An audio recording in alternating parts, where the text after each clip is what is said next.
Good morning, students. I, Anu Dhariwal, welcome you all to the class. Children, as you know, we are discussing the topic paragraph writing. We discuss what is paragraph writing and what are the different types of paragraph writings. Now, among those types of paragraph writing, there is one that you need to learn in detail, because that is the one that you need to write when you're writing an essay or a story. That is descriptive paragraphs. So children, these are the paragraphs that you have to use when you're writing an essay or a story. So we will need to learn about them in detail, the writing style. So let us begin. If you want to immerse a reader in an essay or story, there is no better way to do it than with a crisp, vivid, descriptive paragraph. Children, there are certain rules in writing, and there are also certain rules when you are writing a descriptive paragraph. As I told you, these are basically used when you are writing an essay or a story. So if you have to describe your story or if you have to describe your essay, there is no better way of doing it than writing a descriptive paragraph. These paragraphs are best when you let your creativity take control, experimenting with structure and content and using unusual striking phrases to hook your reader's attention. This is rule number 2, children. If you want your readers to feel what you are feeling, you need to be more creative.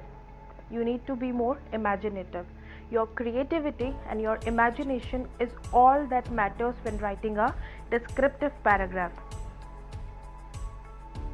You have to take control of your creativity, and if you are having the control, then whatever you want your readers to feel, they will feel it. Whether you are describing a person, place or thing, as I told you earlier in the previous session also, that descriptive paragraphs are the writings where you describe a person, place or a thing, a certain object. So whether you are describing a person, place or thing, your paragraph should make your reader feel like they are right there with you, or your characters experiencing the moment firsthand. So when you are describing something, whosoever is reading your paragraph should feel your characters, whatever the character you are describing, and should experience the moment firsthand. That means when they are reading it, they should be able to feel it, to imagine it, what you're talking about.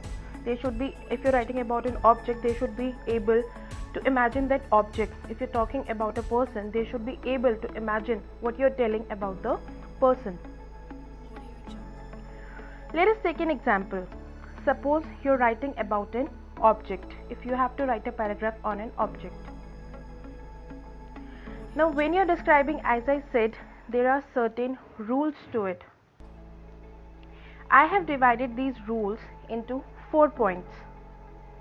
In this session, we will be discussing the 2 points, and the other 2 points, the remaining one, we will discuss them in the next session. So let us begin. The first one, give an idea of the size and general shape of the object. So children, I'm just giving you an example. If you are writing about an object, it can also be a person, it can also be a thing. But when you are describing, suppose you are describing an object, first of all, when you are beginning the paragraph, the first line should give an idea of the size and general shape of the object, of that object, whatever you are describing. For example, you could write something like, the water bottle lay on its side in the dirt, just off the main part, so dented that you could barely tell what its original shape had been. So this is, for example, suppose if you have to describe a water bottle, as you can see on the right hand side on the slide, this is a picture of a water bottle that has been crushed and that is dented. This is how a dented and a crushed water bottle looks like. So to describe this bottle, how did I describe it? The water bottle lay on its side in the dirt. As you can see, it is lying on the path, just off the main path, so dented that you could barely tell what its original shape had been. As by seeing this picture, you cannot tell what the original shape of the object was. This picture is only for reference. It can be any object, children, whatever you are describing. So you can see with these lines, I have made it quite sure that the readers get what I am telling them. The water bottle lay on its side in the dirt, just off the main path, so dented that you could barely tell what its original shape had been. This is how I described this picture. Point number 2. Describe its sensory details like color, texture or taste. The second thing that you need to do is you have to describe the readers. If it has some taste, you have to describe the taste of it. Otherwise, the texture, how it feels like when you touch it. The color, what color is the object.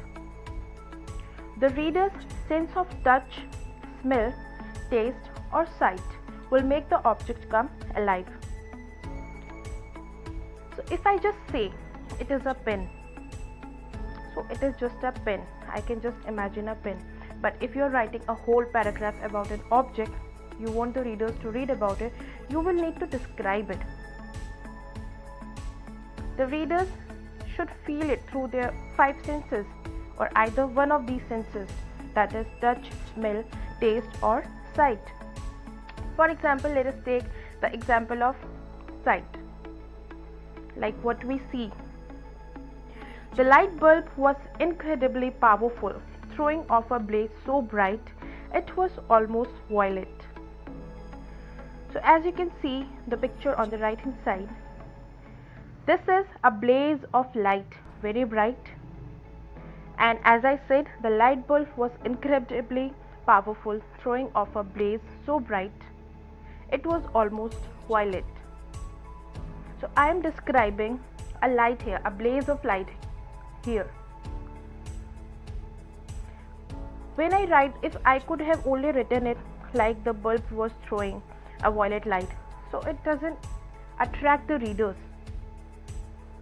The light bulb was incredibly powerful, throwing off a blaze so bright it was almost violet. Now this is the beauty of writing. When you engage your readers with what you are writing, we should be able to feel it, to imagine it. The readers should be able to imagine it. So you have to write it in such a way.